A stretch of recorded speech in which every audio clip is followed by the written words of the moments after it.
Jerusalem के इतिहास के बारे में हमने लास्ट वीडियो में भी बात की थी। क्यों यहूदी, मुस्लिम और ईसाई एक 35 एकड़ जमीन के टुकड़े के लिए हजारों सालों से लड़ रहे हैं। और आज हम बात करेंगे एक ऐसे देश की जो पूरी दुनिया के मैप में अब कहीं पर भी नहीं है, और वो देश है पैलेस्टीन। लेकिन फिर भी क्यों वर्तमान में चल रहे हमास और इजराइल के बीच युद्ध को इजराइल वर्सेस पैलेस्टीन बोला जा रहा है? क्यों पूरी दुनिया के देश मिलकर भी इस इश्यू को सोल्व नहीं कर पा रहे हैं? क्यों इजराइल का बनाया हमास ही आज इजराइल पर अटैक कर रहा है? ये सब हम जानेंगे आज इस वीडियो में। तो चलिए शुरू करते हैं। जिस दौर में ब्रिटिश यानी अंग्रेज लगभग आधी दुनिया पर राज कर रहे थे, उसी दौरान पैलेस्टीन में भी परिस्थितियां वैसी ही थी। इसलिए फिलिस्तीनियों और अंग्रेजों के बीच एक संघर्ष चल रहा था, जैसे भारत में भी आजादी की लड़ाई लड़ी जा रही थी। सन 1947 में जब भारत ने अंग्रेजों को हराकर आजादी ली, उसी दौरान अंग्रेज पैलेस्टीन से भी चले गए और सन 1947 में ही यूनाइटेड नेशन एक पार्टीशन प्लान लेकर आया, जिसे पार्टीशन रेजोल्यूशन कहा गया, जिसके तहत पैलेस्टीन के 2 हिस्से कर दिए गए, जिसमें 55% हिस्सा यहूदियों को दिया गया, जो ये ग्रीन वाला पार्ट है, इसे इजराइल कहा गया, और 45% हिस्सा मुस्लिम्स को दिया गया, जो ये ऑरेंज वाला पार्ट है, और इसे पैलेस्टीन कहा गया। और जो शहर जेरूसलम इन दोनों देशों को ही चाहिए था, उसे यूएन ने अपने कंट्रोल में रखा, जो ये बीच में पिंक वाला पार्ट है। ऐसा ही कुछ उस वक्त भारत में भी हो रहा था, जिसमें भारत के 2 हिस्से करके इंडिया और पाकिस्तान बना दिया गया। इसी तरह पैलेस्टीन के 2 हिस्से करके इजराइल और पैलेस्टीन बना दिया गया। यूएन के इस पार्टीशन प्लान से इजराइल तो खुश था, क्योंकि उसे अलग से अपना देश मिल रहा था, जैसे मुसलमानों को भारत के पार्टीशन में पाकिस्तान मिला।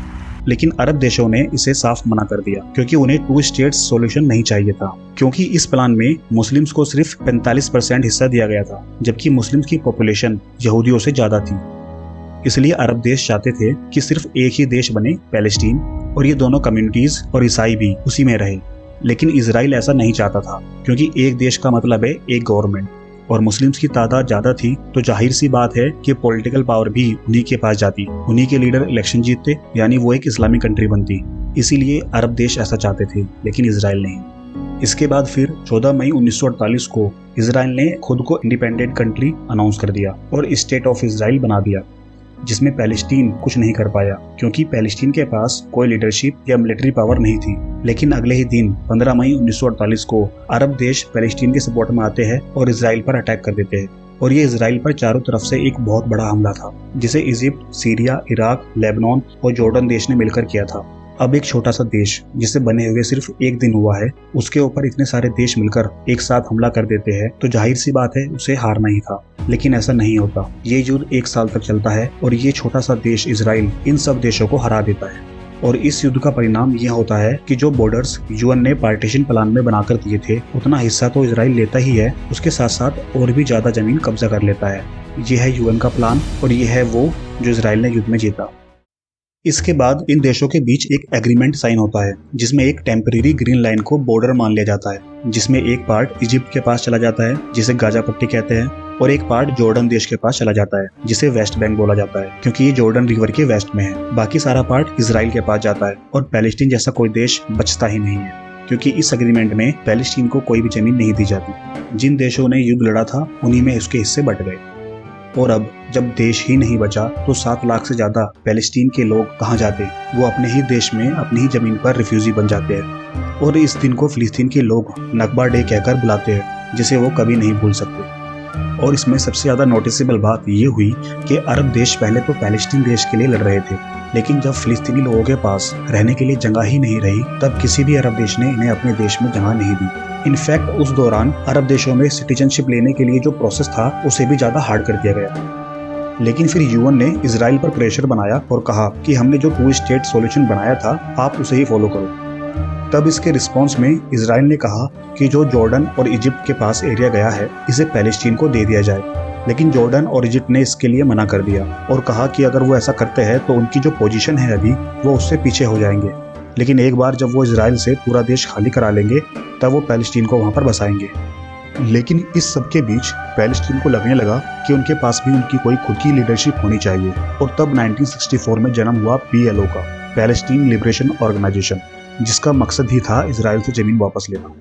और इसके 3 साल बाद 5 जून 1967 में अरब कंट्रीज ने फिर से इजराइल पर अटैक किया, और ये वॉर काफी फेमस वॉर हुआ, जिसे 6 डे वॉर के नाम से जाना जाता है। ये युद्ध सिर्फ 6 दिनों तक चला और फिर से इजराइल ने ही इसको जीता।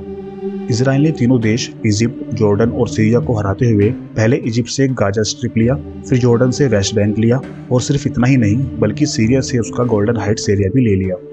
और इसके अलावा यरूशलेम, जो यहूदियों के लिए बहुत इंपॉर्टेंट है, उसको भी इसराइल ने अपने कंट्रोल में ले लिया। यरूशलेम क्यों इतना इंपॉर्टेंट है वो मैंने आपको लास्ट वीडियो में बताया था, जिसका लिंक आपको डिस्क्रिप्शन में मिल जाएगा। और इस तरह इसराइल के पास 100% एरिया आ जाता है, लेकिन इसके साथ साथ 2 मिलियन यानी लगभग 20 लाख पैलेस्टीनी लोग भी आ जाते हैं। इस वक्त इसराइल एक अजीब सिचुएशन में फंस जाता है, क्योंकि ना तो वो इन 20 लाख लोगों को मार सकता था, ना देश से बाहर निकाल सकता था और ना इनको एक अलग देश बनाकर दे सकता था। उससे इसराइल की सिक्योरिटी खतरे में आ जाती और ना ही इसराइल इनको अपनी सिटीजनशिप दे सकता था। अगर ऐसा करता तो इन्हें वोटिंग करने, इलेक्शन लड़ने का अधिकार मिल जाता और पैलेस्टीन की पॉपुलेशन ज्यादा थी तो वो अपना लीडर ही जिताते और इसराइल की सारी मेहनत खराब हो जाती। इसलिए इसराइल ने वेस्ट बैंक और गाजा में जहां जहां पैलेस्टीनी रहते थे वहां पर अपने मिलिट्री बेस बनाए और अपने लोगों को बसाना शुरू किया। बैक टू बैक इतने युद्ध लड़ने के बाद इसराइल किसी पर भी भरोसा नहीं करना चाहता था और इस सब के बाद फिर अरब देशों ने यूएन में जाकर कहा कि जो मैप आपने पहले बनाया था इसराइल से बात करके आप उसको ही लागू कराए और 2 स्टेट्स यानी 2 देश बनाए जाए। लेकिन इस बार इसराइल ने यूएन को भी मना कर दिया। इसराइल इतने अटैक होने के बाद अब कोई रिस्क नहीं लेना चाहता था और अरब देश भी ये बात समझ गए थे कि युद्ध करने से उन्हें भी बार बार नुकसान हो रहा है, जिसमें उल्टा इसराइल उनके इलाकों पर भी कब्जा कर लेता है, जैसे गोल्डन हाइट्स पे किया। इसीलिए धीरे धीरे इजिप्ट और जॉर्डन इसराइल से पीस एग्रीमेंट साइन करके साइड हो गए। वर्तमान में आज ये मैप है इसराइल का और ये मैप है जो यूएन ने स्टार्टिंग में बनाया था। अब पैलेस्टीन को समझ आ गया था कि उन्हें ये लड़ाई अकेले ही लड़नी होगी। 1964 में जो PLO बनी थी अब वो फिर से एक्टिव हो जाती है।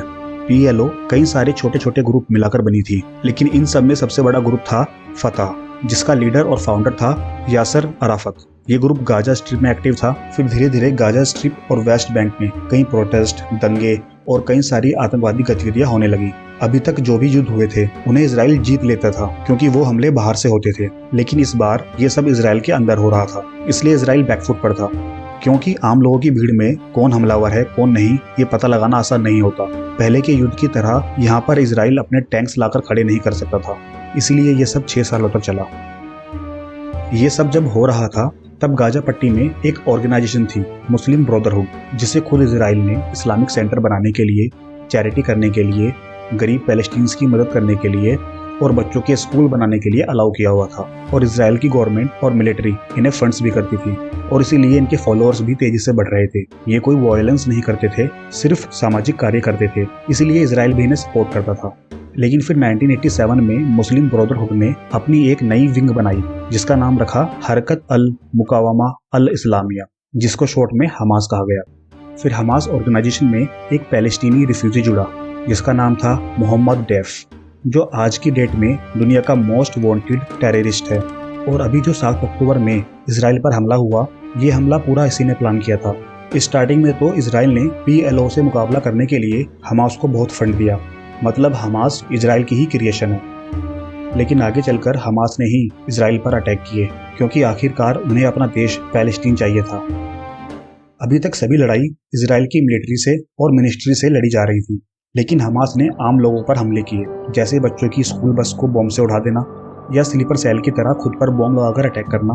और इसीलिए हमास को इसराइल ने आतंकवादी संगठन कहा, जिसको इसराइल ने खुद ही इतना बड़ा बनाया था। और आज तक इसराइल और हमास जंग लड़ रहे हैं। और अभी जो वर्तमान में युद्ध चल रहा है उसमें भी पहला हमला हमास ने किया था, जिसमें काफी निर्दोष लोगों की जान गई थी। लेकिन जब इसराइल ने रिटेलिएट किया और हमास पर हमला किया तो इस बार इसराइल ने भी निर्दोष लोगों के बारे में नहीं सोचा और गाजा में स्कूल्स, हॉस्पिटल्स को भी नहीं छोड़ा, जिसमें हजारों मासूम लोगों की जान चली गई। यहूदी लोगों के पास इसराइल के अलावा और कोई देश नहीं है, इसीलिए इनके लिए ये लड़ाई इनके अस्तित्व की लड़ाई है। और मुस्लिम्स भी अपना देश पैलेस्टीन वापस चाहते हैं। हर बार वॉर में निर्दोष लोग मारे जाते हैं, लेकिन अभी तक हजारों सालों में इसका कोई भी पीसफुल सॉल्यूशन नहीं निकला। ये लड़ाई 1948 में इसराइल देश बनने के बाद से ही नहीं बल्कि हजारों सालों से चल रही है। और इसके पीछे की वजह जानने के लिए आप स्क्रीन पर शो हो रही वीडियो पर क्लिक कर सकते हैं और ऐसी ही जानकारियों के लिए आप हमारे चैनल को सब्सक्राइब कर सकते हैं।